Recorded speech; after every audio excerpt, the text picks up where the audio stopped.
ओम श्री साई राम। अध्याय 25। श्री साई सचित्र। दामू अन्ना कासार अहमदनगर के रुई और अनाज के सौदे अमर लीला पर कथन। जो अकारण ही सभी पर दया करते हैं तथा समस्त प्राणियों के जीवन व आश्रयदाता हैं, जो पर ब्रह्म के पूर्ण अवतार हैं, ऐसे अहेतुक दया सिंधु और महान योगी राज के चरणों में साष्टांग प्रणाम कर अब हम यह अध्याय आरंभ करते हैं।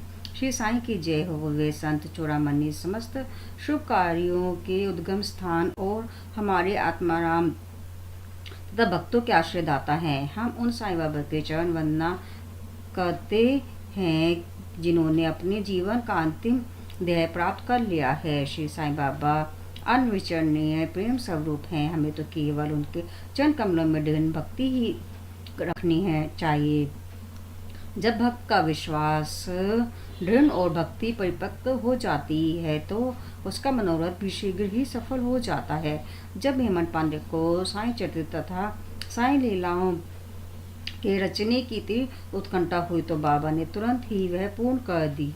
जब उन्हें स्मृति पत्र, नोट्स इत्यादि रखने की आज्ञा हुई तो हेमंत पांडे में स्फूर्ति, बुद्धिमत्ता, शक्ति तथा कार्य करने की क्षमता स्वयं ही आ गई।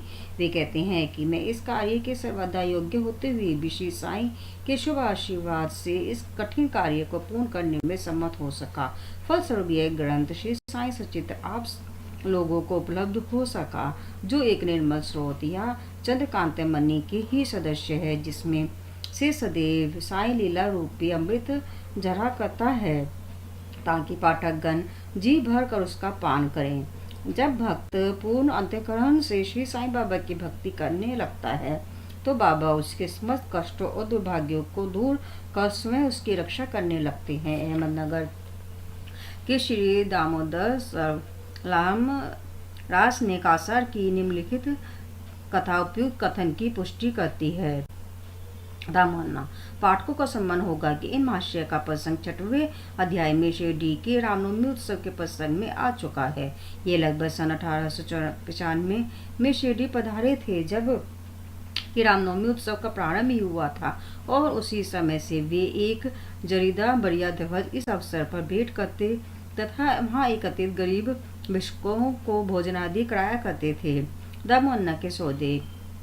प्रथम, रुई का सौदा। दामोन्ना को बम्बई से उनके एक मित्र ने लिखा कि वह उनके साथ साझेदारी में रुई का सौदा करना चाहते हैं, जिसमें लगभग 2 लाख रुपए का लाभ होने की आशा है। सन 1936 में नरसिंह स्वामी को दिए गए एक वक्तव्य में दामोन्ना ने बतलाया कि रुई के सौदे का यह प्रस्ताव वो बम्बई के एक दलाल ने उनसे किया था, जो कि साझेदारी से हाथ खींचकर मुझ पर ही सारा भार छोड़ने वाला था। भक्तों के अनुभव भाग 11 पृष्ठ 75 के अनुसार दलाल ने लिखा था कि धंधा अति उत्तम है और आने की कोई आशंका नहीं है। ऐसे स्वर्णिम अवसर को हाथ से न होना चाहिए। दामोन्ना के मन में नाना प्रकार के संकल्प विकल्प उठ रहे थे, परंतु उसमें कोई निर्णय करने का साहस भी न कर सके। उन्होंने इस विषय में कुछ विचार तो अवश्य कर लिया, परंतु बाबा के भक्त होने के कारण पूर्ण विवरण सहित एक पत्र श्यामा को लिख भेजा, जिसमें बाबा से परामर्श प्राप्त करने की प्रार्थना की। यह पत्र श्यामा को दूसरे ही दिन मिल गया।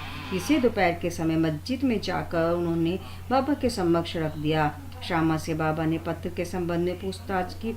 उत्तर में श्यामा ने कहा कि अहमदनगर के दामू अन्ना कासर आपसे कुछ आज्ञा प्राप्त करने की प्रार्थना कर रहे हैं। बाबा ने पूछा कि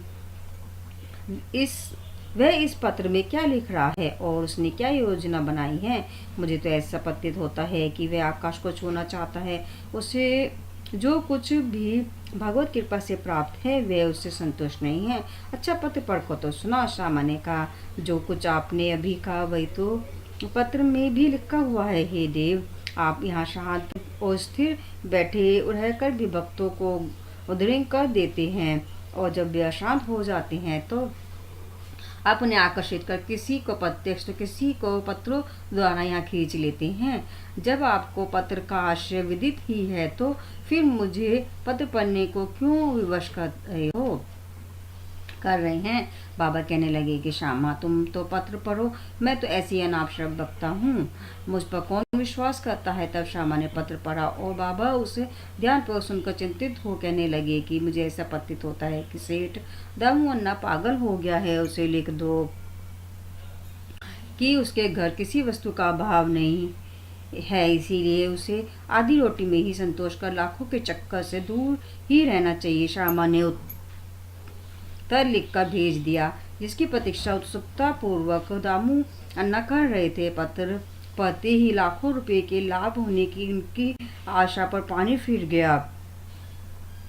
उन्हें उस समय ऐसा विचार आया कि बाबा से परामर्श कर उन्होंने भूल की है, परंतु श्यामा ने पत्र में संकेत कर दिया था कि देखने और सुनने में फर्क हुआ करता है, इसलिए शेष का तो यही होगा कि स्वयं शिरडी आकर बाबा की आज्ञा प्राप्त करो। बाबा से स्वयं अनुमति लेना उचित समझकर वे शिरडी आए। बाबा के दर्शन कर उन्होंने चरण सेवा की, परंतु बाबा के सम्मुख सौदे वाली बात करने का साहस भी न कर सके। उन्होंने संकल्प किया कि यदि उन्होंने कृपा कर दी तो इस सौदे में से कुछ लाभांश उन्हें भी अर्पण कर दूंगा।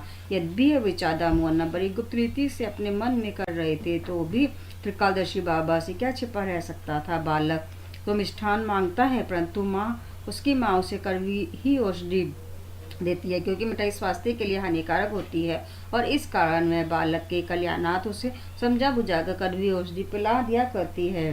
बाबा एक दयालु माँ के समान थे। वे अपने भक्तों का वर्तमान और भविष्य जानते थे, इसलिए उन्होंने दामू अन्ना के मन की बात जानकर कहा कि बाबू, मैं अपने को इन सांसारिक झंझटों में फंसाना नहीं चाहता। बाबा के स्वीकृति जानकर दामू अन्ना ने यह विचार त्याग दिया। द्वितीय, अनाज का सौदा। तब उन्होंने अनाज, गेहूं, चावल आदि अन्य वस्तुओं का धंधा आरंभ करने का विचार किया। बाबा ने इस विचार को भी समझ कर उनसे कहा कि तुम रुपये का 5 सेर खरीदोगे और 7 सेर को बेचोगे, इसलिए उन्हें इस धंधे का भी विचार त्यागना पड़ा। कुछ समय तक तो अनाजों का भाव चढ़ता ही गया और ऐसा प्रतीत होने लगा कि संभवतः है कि बाबा की भविष्यवाणी असत्य निकले, परंतु 2-1 मास के पश्चात ही सब स्थानों में पर्याप्त वृष्टि हुई, जिसके फलस्वरूप भाव अचानक ही गिर गए और जिन लोगों ने अनाज संग्रह कर लिया था, उन्होंने यथेष्ट हानि उठानी पड़ी, पर दामू अन्ना इस विपत्ति से बच गए। ये कहना व्यर्थ न होगा कि रुई का सौदा, जो कि उस दलाल ने अन्य व्यापारियों की साझेदारी में किया था, उसमें उससे अधिक हानि हुई। बाबा ने उन्हें बड़ी विपत्तियों से बचा लिया है। यह देखकर दामू अन्ना का साईं चरणों में विश्वास दृढ़ हो गया और वे जीवन पर्यंत बाबा के सच्चे भक्त बने रहे।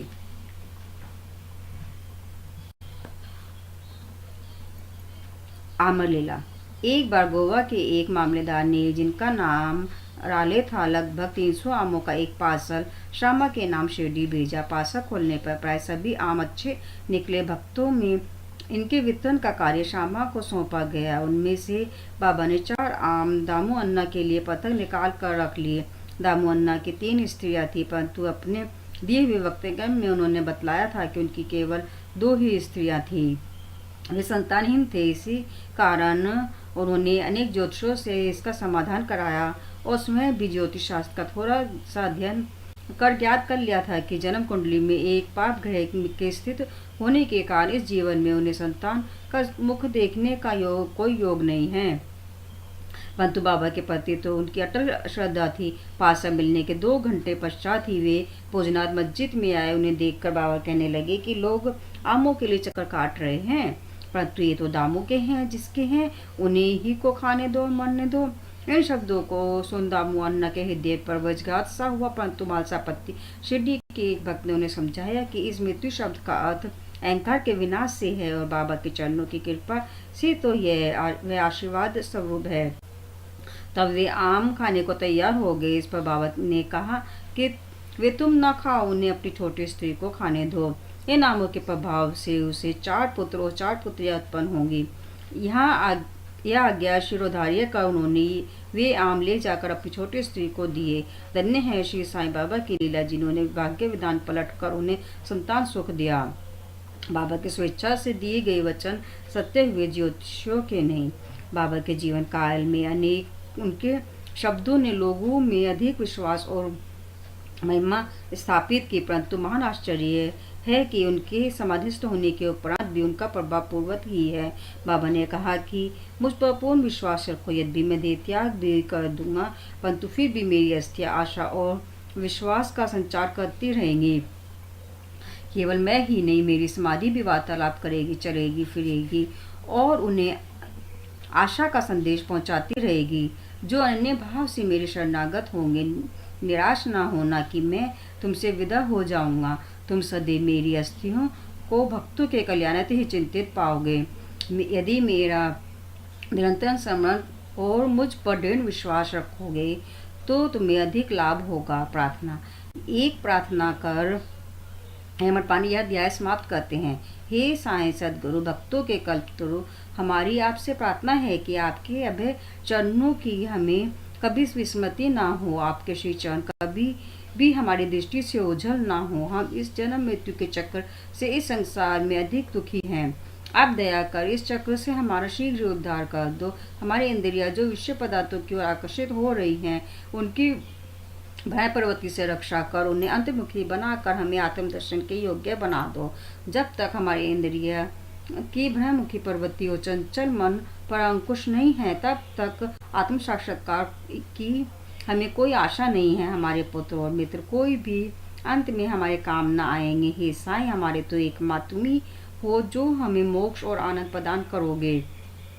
हे प्रभु, हमारी तर्क वितर्क तथा अन्य कुप्रवृत्तियों को नष्ट कर दो। हमारी जिया सदैव तुम्हारे नाम स्मरण का स्वाद लेती रहे। हे साईं, हमारे अच्छे बुरे सब प्रकार के विचारों को नष्ट कर दो। प्रभु, कुछ ऐसा कर दो कि जिससे हमें अपने शरीर और ग्रह में आसक्ति ना रहे।